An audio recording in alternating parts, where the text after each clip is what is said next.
All right, so hello everybody. Hope everyone is doing well. I am going to do the lecture today for MLA format as well as the writing academic titles, and then briefly go do an overview of the scholarly articles handout. I wanted to kind of brief you all, or give you this first week to kind of brief on all of the MLA information before we start working on the annotations next week. As a reminder, your paper 2 is due Friday at midnight. Most people at this point should have the paper, if not done, close to being finished.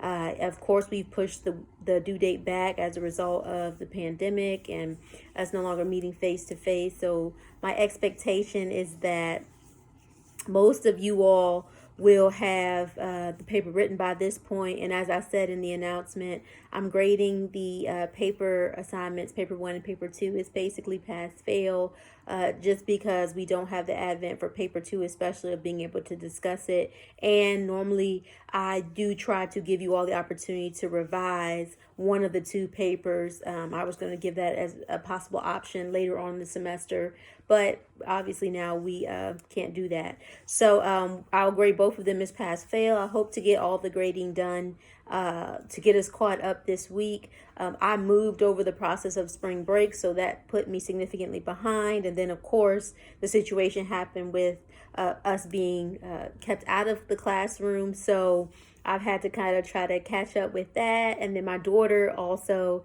if you watched the other video, you saw that she was present. So she's out of school now indefinitely since the governor said no more school for this year. So there are a lot of moving parts that I have going on. So I'm trying to get myself caught up, get everything situated, get caught up in terms of getting the assignments back to you all, and then also creating content. One of the reasons I'm trying to record as many lectures as possible is because I do have a child at home with me now, and so it's really hard for me to get on during the normal times that we would have had class.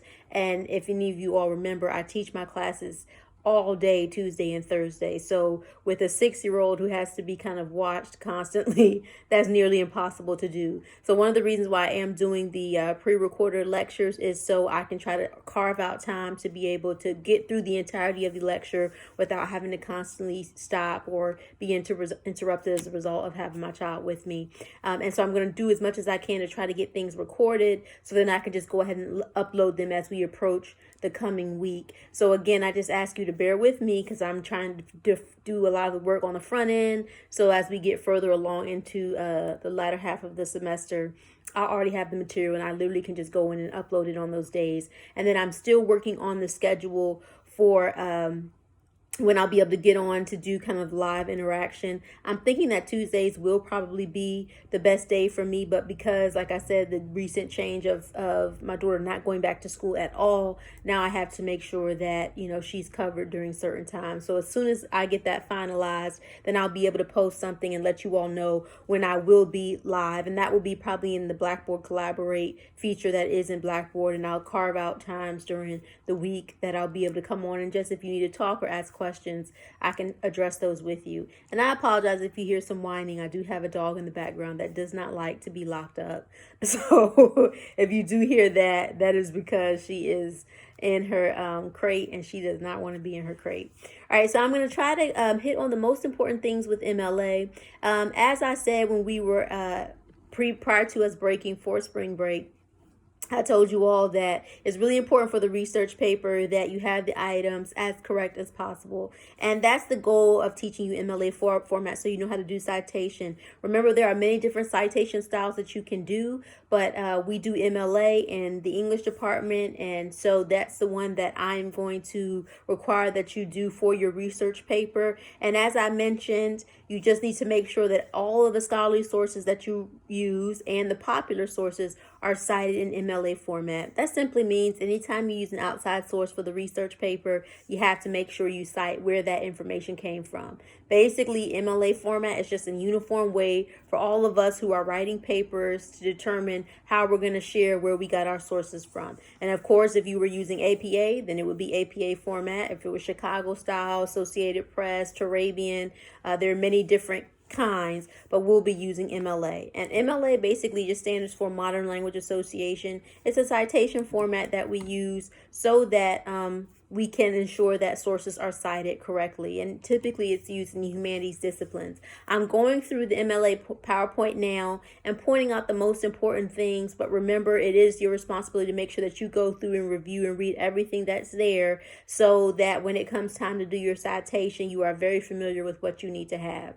So MLA just basically governs how your document is going to look when you write a research paper using in-text citations, so citing your sources in the text, and then doing a works cited or list of sources. We have the 8th edition, which I believe is the most recent now, and depending on what copy you buy, it'll have small changes.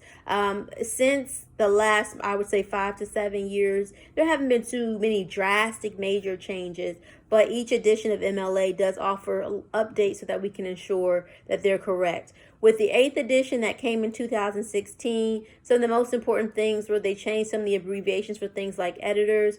They told you that you can use et al. When you have 3 or more authors, and that's just ETAL, just letting us know, hey, more people wrote this source. And then it also gives some information for how to do page numbers. They require you to put volume and number for whatever volume and number that you're using for in journal, and then they encourage you to give the URL. Some different actual journal publications may vary on whether they want the URL in there, and that's just the web address, but most of the time you can include the URL.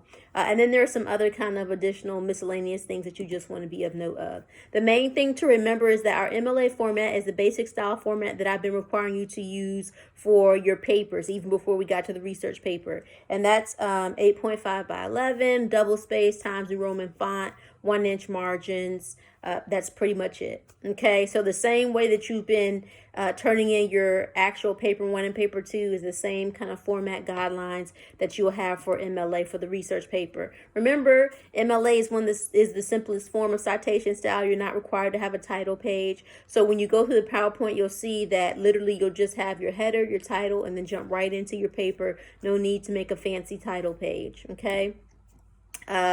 Remember, you're double spacing everything, and then you're going to center your title. Don't forget your header, my name, your name, the course, and the date. Okay, and some people ask right or left, Dr. Mel. Doesn't matter to me. Just make sure you have a header on the paper.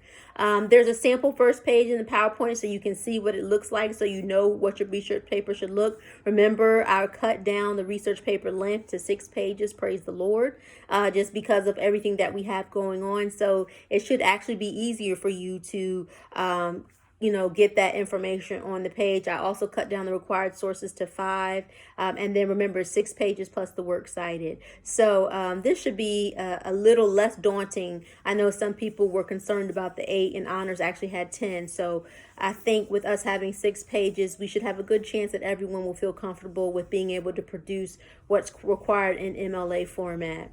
And just remember, instead of having to have the 4 sections, you only need to have the 3. So that's also good. For the citation basics, remember that parenthetical citation is basically just the citation in the text of your paper, the last name and page number at the parentheses at the end of the sentence that tells us where your source came from. If you are using APA, typically it's going to be at the beginning of the sentence, and it's going to be a parentheses with the date in it. And that's the major difference. So if you do start doing the citations in the text of your paper and you're using something in Word and it automatically generates it with the date, that should be an alarm bell. That's not MLA. That's actually APA. So MLA format has what we call the signal word, which is just the last name or the abbreviated title if there is no author, and then the page number if there is a page number in the parentheses just before the period. So it doesn't go outside the period, it goes inside that period. Okay, and the PowerPoint will give you examples of how that looks. They show you what the in-text would look like. The important thing to remember is the reason that you put the last name is because when we get to the works cited page, which is just an alphabetical list of your sources, they're listed by last name first. So that means if I see the last name in the text of the citation, then I should be able to flip to your works cited page and find that corresponding last name listed as a reference. Okay, so that's why we have it in the text and at the end of the paper on the works cited page. Okay, Please remember, if you use the name of the author in the sentence, you don't have to put it at the end in the parentheses. You just have to provide the page number. So if you say, according to Kenneth Burke, children are interesting from age 6 and up, then when you get to the end of the sentence, all you have to put is the page number that said that, which is page 263. If you say children are interesting from age 6 and up as your sentence, and you do not give the name according to Kenneth Burke, then in that parenthetical citation, you would need to have Burke 263. No comma between Burke and the page number, just Burke space 263 in the parentheses. All right. So please make sure you pay attention to how the PowerPoint is showing you that the parenthetical citation should appear. Remember, generally speaking, it's last name and page number unless you use the last name in the sentence, then at which point you only need the page number if there is a page number. If there is no page number, it's just last name. Now, what do you do if there is no author? Well, you use the abbreviated title. So if the title of the article I was referencing was the benefits of having children as an adult, then the abbreviated title in quotation marks would just be the benefits of having children. Okay, so you would just abbreviate that title in the parentheses and then give the page number again if there is a page number. So when you do not have an author, instead of putting the author and last name in the parenthetical citation, you put an abbreviated title and then the page number. Again, if no page number, it's just not there. Okay, then the in-text citation, I'm sorry, I feel like there's something in my eye. The in-text citation will correspond with the works cited page entry, and they give you examples of what the works cited page entry will look like. Once we get to doing the actual annotations, which will be next week, you'll see an example of what the works cited page should look like. And then you will continue to use a citation for every single one of your sources until you have a completed 5 scholarly source works cited page. You need to have at least 5 scholarly sources. If you have more than 5, that's okay. If you have 5 plus some additional popular sources, that's okay. You just need to remember that you need to have those scholarly sources, okay? The PowerPoint goes on to show you how to do some different citations. Let's say you have authors with the same last name. They tell you how to show that they're different authors in the text. If you have work by multiple authors, they show you how to list the last names and the page number. And really, if you could do Smith et al. Remember, I talked about et al. At the beginning of the video. If you have 3 or more, or you can actually list the names of the authors as they're listed on the article or the book that you're pulling the source from. So if it's Smith, Yang, and more, and then the page number, that's just what you would put there. Okay. Same thing with the in-text citations. If you have an author that has written more than one article that you're using, you just want to make sure you use the title so that the reader can determine that, oh, this is the same author, it's just a different source. And again, you'll be able to determine the difference when you flip to the works cited page, because you'll see that author is indicated twice. It's just 2 different sources. Okay. And then they give you some other examples like citing the Bible, doing multiple citations, citing a film. So please pay attention to the PowerPoint, because it gives you examples for all of the things of how to cite a film, how to cite something from the internet. Another important element of MLA citation is when you quote directly. So many of you know, if you put the information in your own words, that's considered paraphrasing. You still have to give credit, but there would be no quotation marks because it's not a direct quote.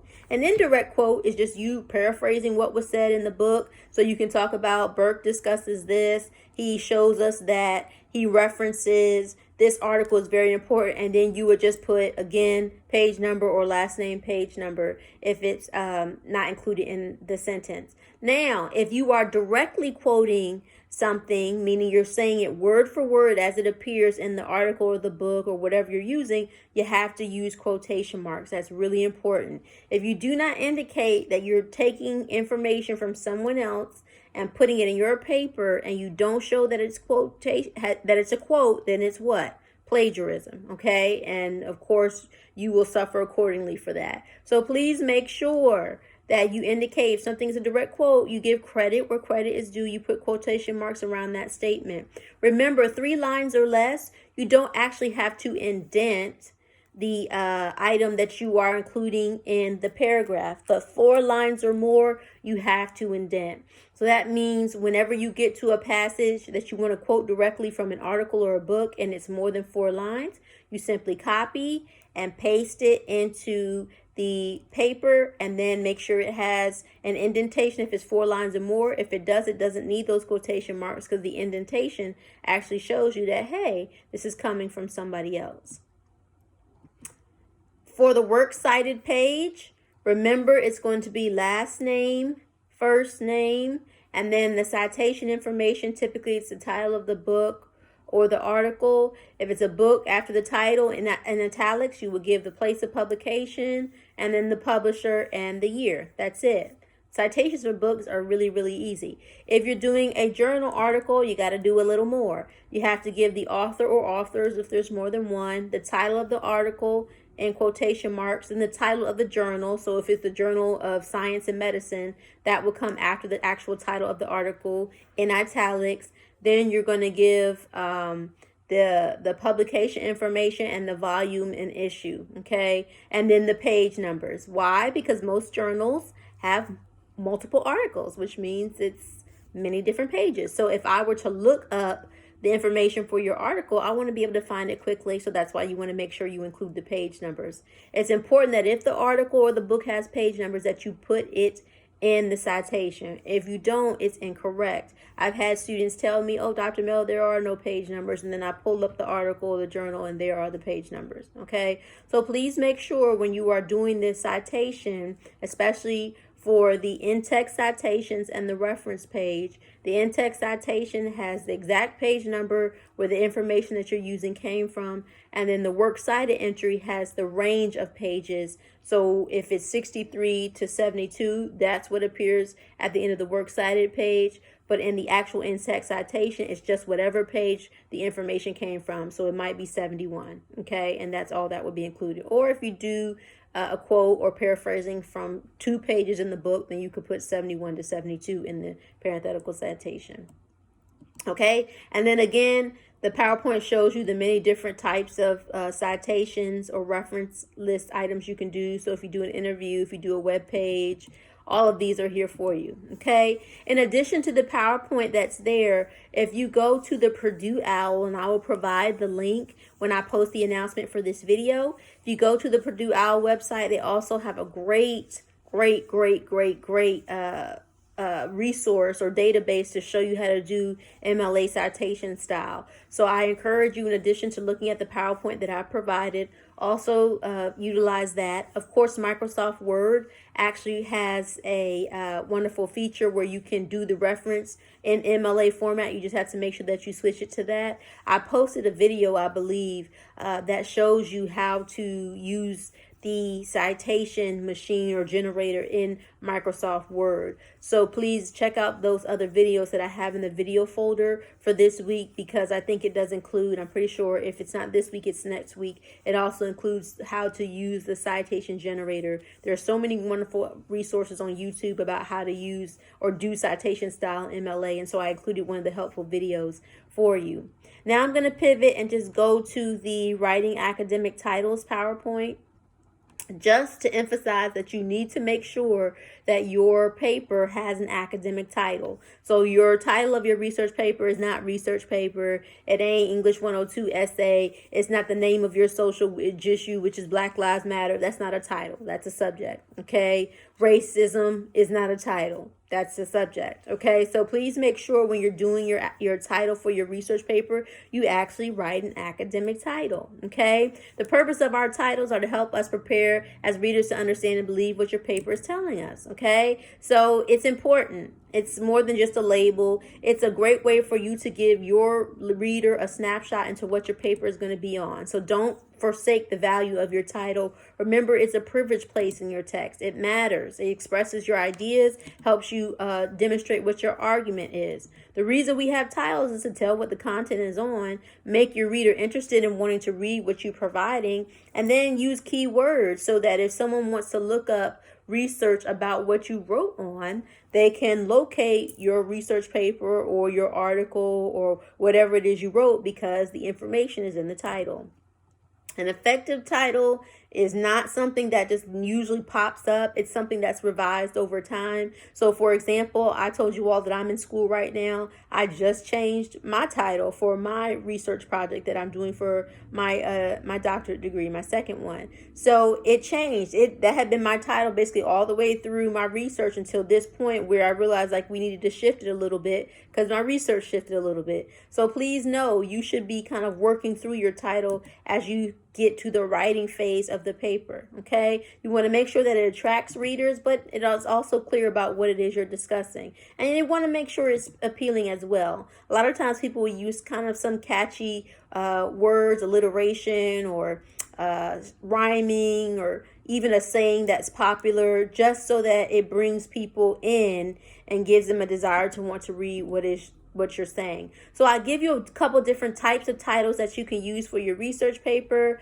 A lot of times you'll see a general subject followed by a colon or a phrase. So one of the examples they have: organ and tissue donation and transplantation, myths, ethical issues, and lives saved. So basically from that title you can clearly see, guess what? We're going to be talking about organ, tissue donation, and transplantation, and then they give you a nice summary of the ways in which they'll be looking at it through myths, ethical issues, and then the lives saved. Sometimes you'll have people just give a nice little phrase: Gothic madness in 3 Southern writers, or racism and oppression in the lives of Black Americans. Okay, so just a nice little phrase to help the reader understand what it might be about. Sometimes if you're using an actual source or resource that you're studying, you can talk about what you're going to do in that study. So the example they give is analysis of verbal irony in Alice Walker's The Color Purple. If you were doing maybe smoking cessation or outlawing smoking, then you might say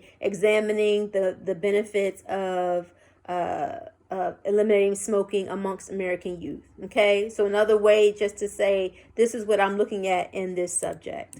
Some other common titles is when people will use the general subject and then follow it by a phrase. So basically inverting the first example that I gave you. So this one has Southern dialect and Mark Twain's Adventures of Huckleberry Finn as the example, a language study. Well, you could also write the title as a language study, Southern dialect and Mark Twain's Adventures of Huckleberry Finn. So basically when you use the colon, typically you can invert it. So you can put the longer portion at the beginning and then having the short phrase at the end, or you can do the short phrase at the beginning, have the colon, and the longer phrase at the end. Sometimes people like to do a rhetorical question, which can be nice. So you could take your topic and say AIDS, is it the unspoken killer of African American women? If you are writing on obesity, you could put childhood obesity, what are we doing to the youth in America today with fast food? So if your focus is fast food and childhood obesity, then you could actually use that as a rhetorical question to address your topic. Or if you are doing a comparison, some people are doing Black Lives Matter versus white supremacy. So you could say issues of oppression and economic disenfranchisement and Black Lives Matter versus white supremacy. So you can allow those two comparing forces to meet in the title. Either way, whatever you decide for your title, whatever format, just know that it needs to be clearly indicating what your essay is going to be about. It's going to give me a hint about what your opinion is, and don't feel like it has to be super long. It just needs to be effective. Okay, 3 basic rules of a title: condense your paper as much as you can to capture what it is you're trying to say, and then also allow that title to single out your paper from other papers. Okay, so I am looking for you to create an interesting, engaging title for your research paper. So be thinking about what style you want to use based on the samples that you're given in the PowerPoint. And what I may have you do when you upload, I think I have you uploading the rough draft, a portion of the rough draft. Then I also have you upload the title just so I can make sure that you are, working towards a strong title. So by the time that we get to the actual submission of the paper,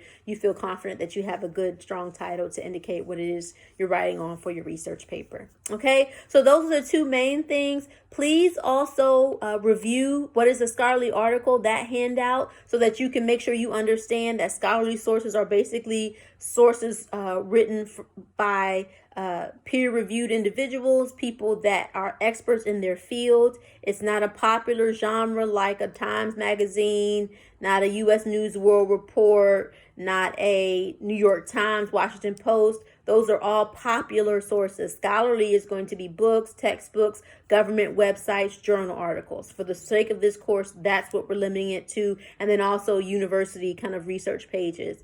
But any type of popular source like a article, a newspaper, article in a newspaper, a magazine, all of those are considered popular. You can use them, but you need to have at least 5 scholarly sources. So please make sure you review that handout, because we start actually having to pull the scholarly sources next week. That'll be your responsibility. And I would encourage you, if you can go ahead and get started now, I would encourage you to do so. Next week, I'm going to do the post on using the library website and walk you through the database. I'll probably also do the Blackboard Live at that time, give you some dates and times if you want to get on, so that you can have that extra help of me being face-to-face with you. But make sure you review the information, because next week, we're going to hit the ground running. If you have any questions, remember, it's Dr. Melody. Is my, I'm trying to give you my IG. That's not it. My email is mswilliams@nsu.edu, misswilliams@nsu.edu, or you can actually email me through Blackboard. I think on the tools, send email, you actually have an option to send an email to your professor if you need to do it that way. And many of you have reached out to me if you have questions or concerns. So please make sure you're watching the videos, pay attention to the announcements, get your paper 2 in, and then be prepared, because next week we go head first into doing the annotations and getting our scholarly sources together. All right, you all take care and be safe. Bye.